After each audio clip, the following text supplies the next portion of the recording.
Hey everyone, Liz here out by Cal Expo in Sacramento at the site of what will soon be the city's newest homeless shelter. The city council just voted to approve plans to build a 100-bed shelter on this parking lot near the intersection of Ethan and Hurley Ways. Now, right now, if you're in the Sacramento area, you're probably hearing a lot about shelters. Heck, you've probably been hearing a lot about them for the past few years. So what's the city's big picture plan, and is one coming near you? Let's connect the dots.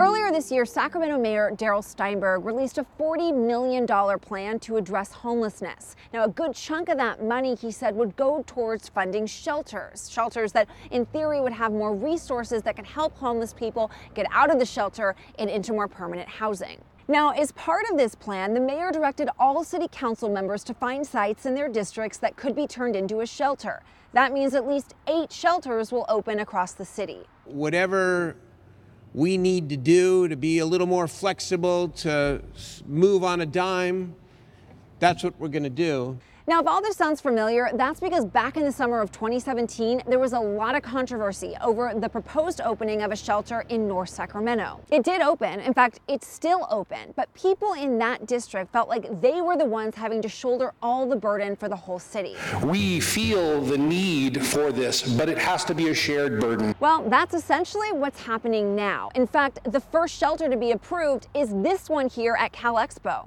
It will cost about $3.8 million for construction and will be modeled after the one in North Sac, which accepts people with pets, partners, and possessions. So what's next? Well, Councilman Chenier is considering 2 different sites for shelters in his District 5. One on a light rail station parking lot on Florham Road, and one on a Caltrans property off Alhambra Boulevard near Curtis and Oak Park. And to be honest, that's the district I live in, and my Nextdoor app is blowing up with people in the area both for and against it. A community meeting is planned Thursday to address the proposal. And we're still waiting to hear from the other city council members. But right now you might be asking, all right, how is all of this getting paid for? Well, according to the mayor, it's going to come from state and city funding, plus money from Sacramento's Measure U tax.